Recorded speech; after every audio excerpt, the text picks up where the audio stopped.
Hello everyone and welcome to Made by Boo.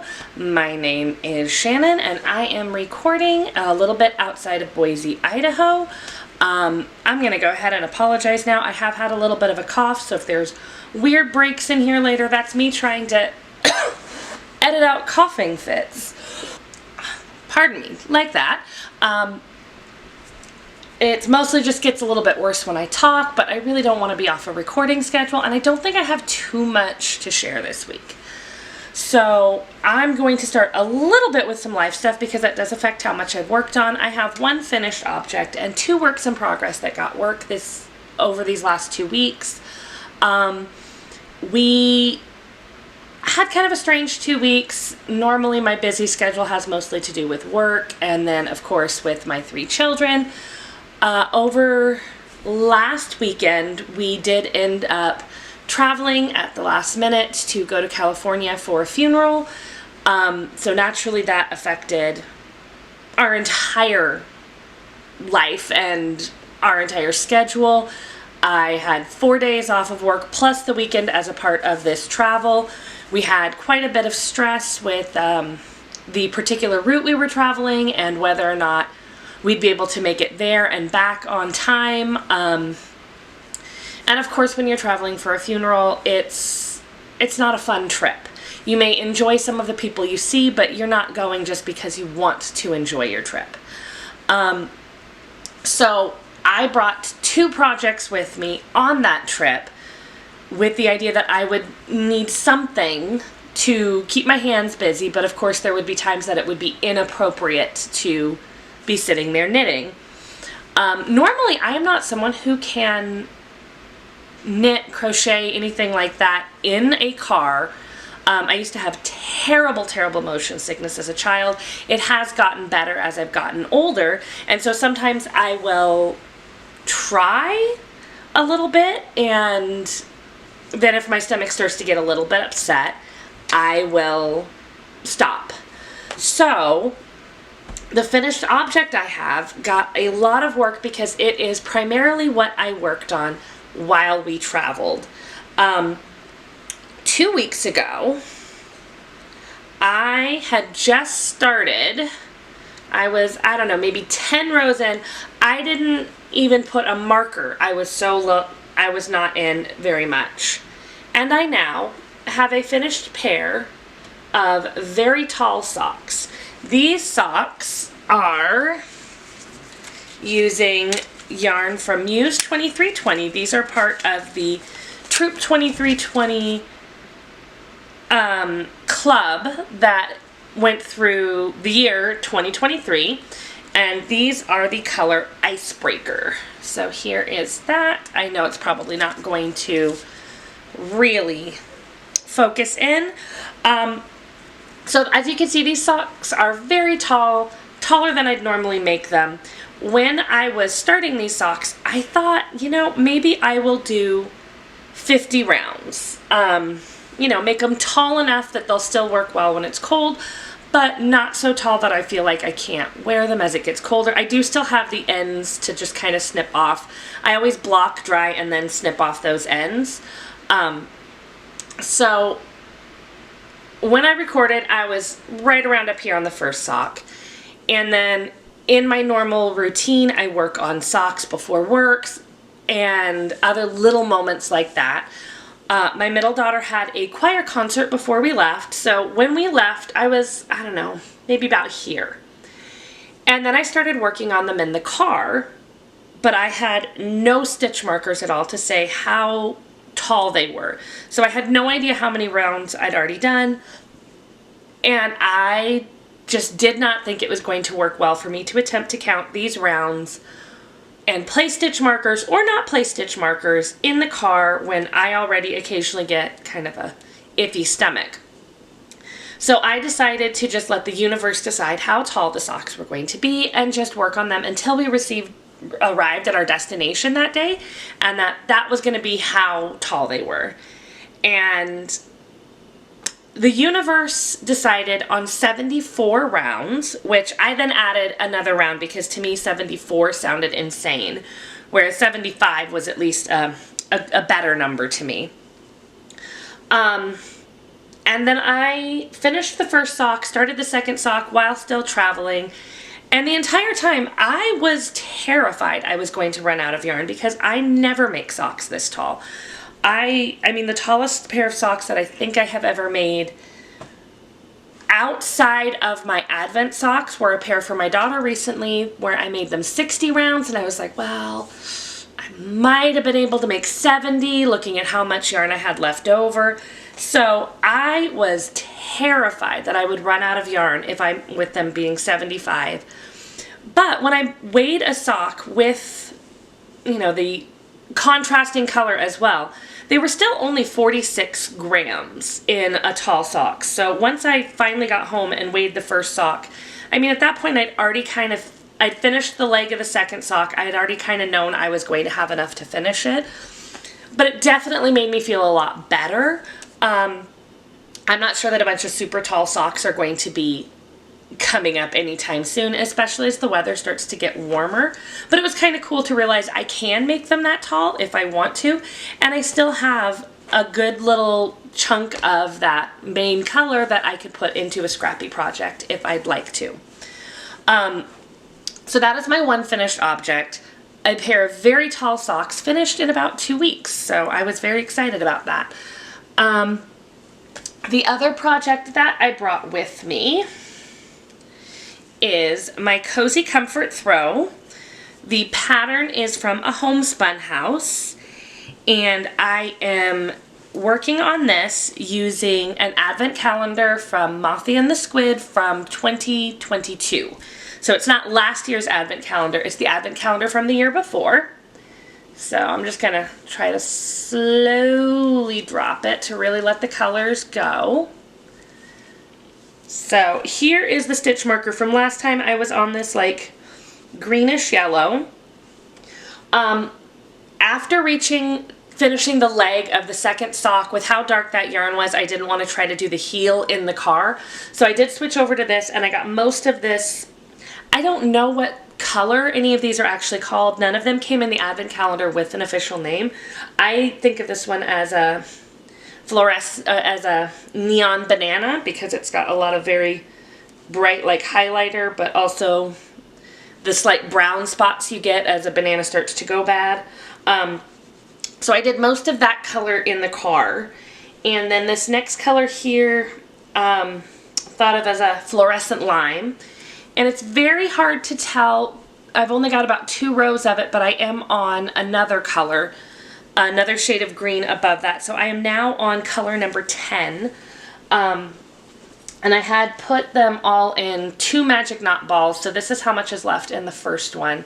So you can see this color and then one more green underneath it.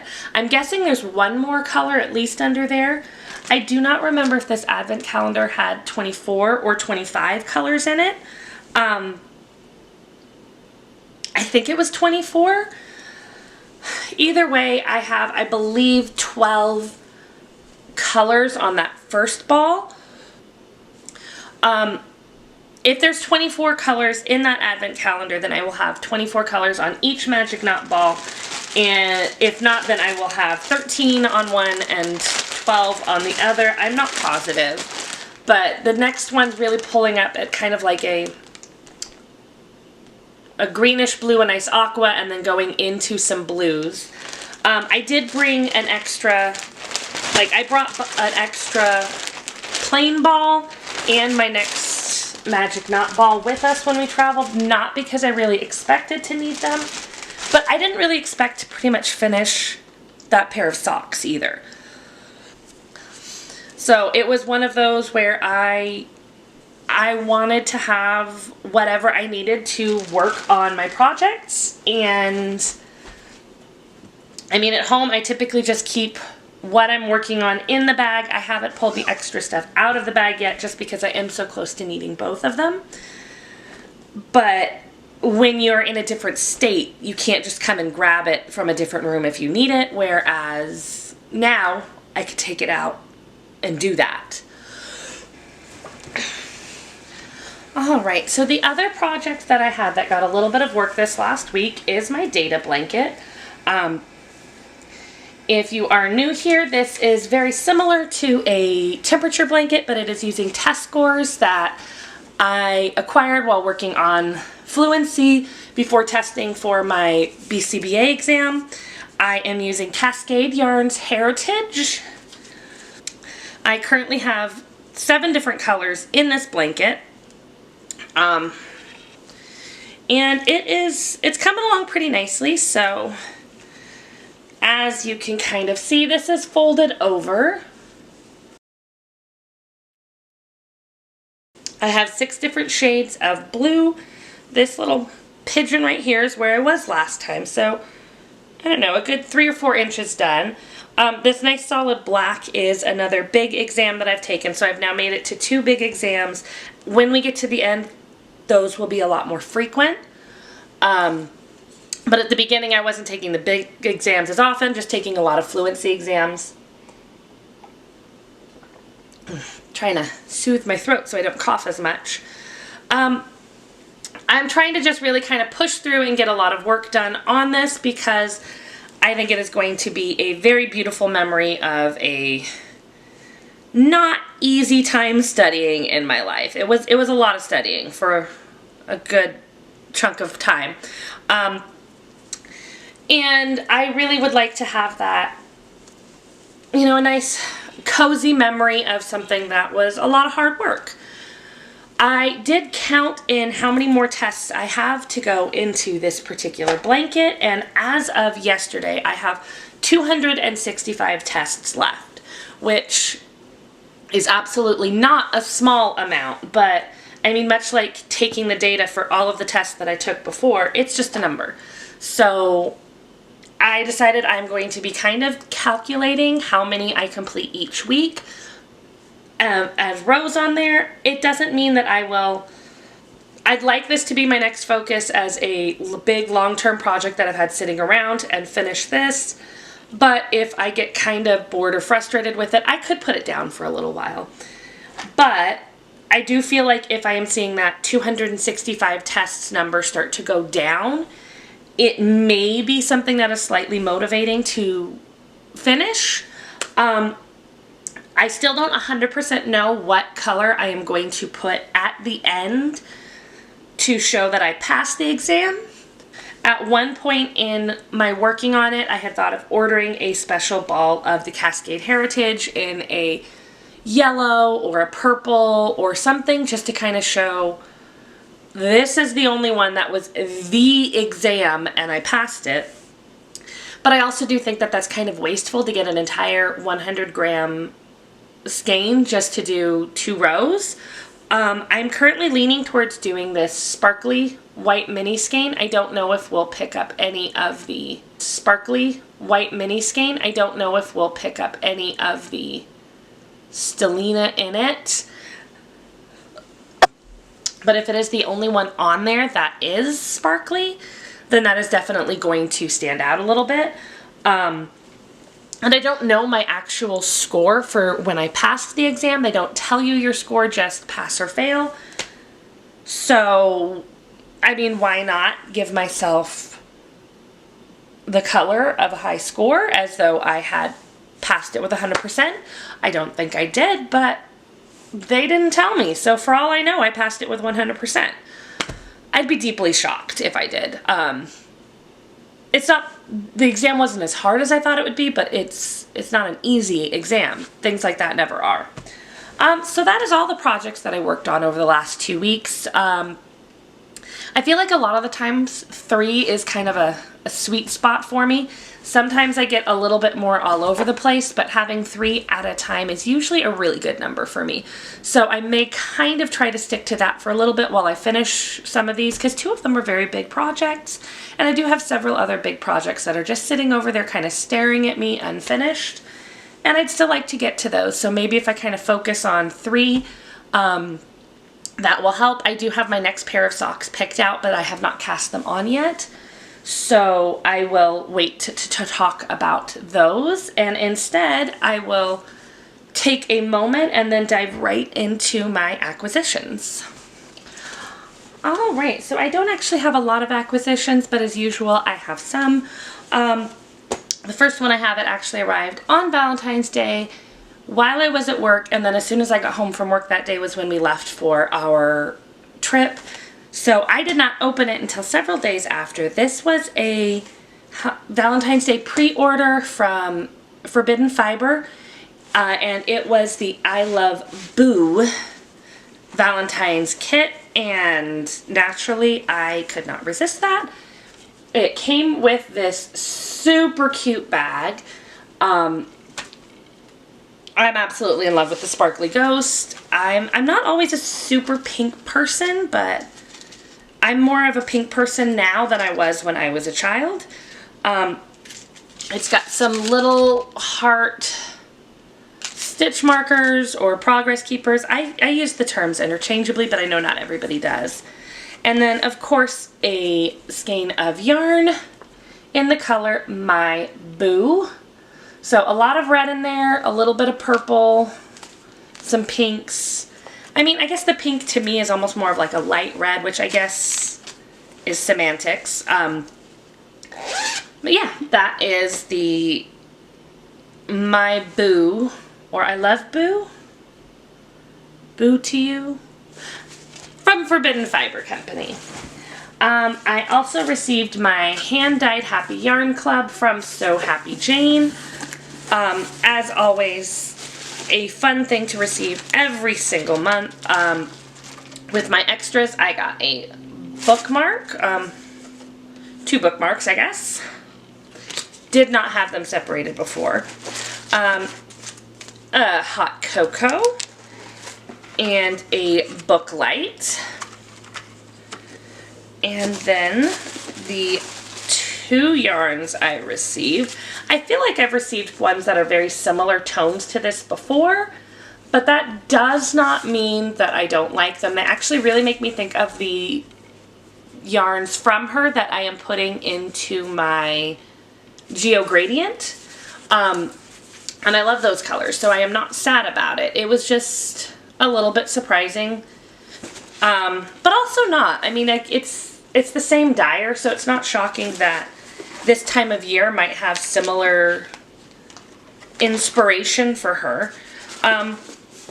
So yeah, those colors are Maker's Nook from So Happy Jane. And then the last thing I have, this was something I ordered on Etsy. I don't remember. This is from Yarnia. And I believe they're out of Australia, it said. Well, I definitely cannot read that address on the back, so yeah, maybe Australia. I can't remember exactly where it's shipped out of. Oh my goodness, it should say right here, shouldn't it? Yeah, Australia, there we go. I knew I had seen that somewhere. So this was a small kit that came with a mystery novella, and then a 5-pack of mini skeins.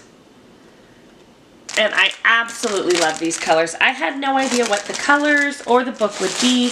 It was just an interesting idea of mystery novel and yarn, so I was curious, and that's how I end up with a lot of things like that. So that's actually all the acquisitions I have today. I am expecting to get more, of course, before the next time 2 weeks from now. My Yarnable usually comes within the first week of a month, and we are getting to the end of a month, and I have not received a Les Garçons from my 3-month mysterious cabin for this month yet. Last month it came, like, I believe it was technically the beginning of February. It was very close to that border time, so I would be expecting that to be coming sometime soon. And then, of course, I'm sure I have something else I have forgotten. I try not to order a lot of yarn right now because I have a lot of yarn, but that doesn't mean that I don't have pre-orders, waiting, and things like that. So that is really all I have for today. It seems like it's a very, very short one, but as speaking seems to make me want to go out into a coughing fit, that may be a very good thing today. I will see you again in a couple of weeks. I do still have a couple of quilt tops that I have been working on and was not able to work on last weekend like I had hoped. So hopefully I will have some sewing to share with you soon. And we shall see where I am on all of my various makes in a couple of weeks from now. Until we meet again, have a very happy making.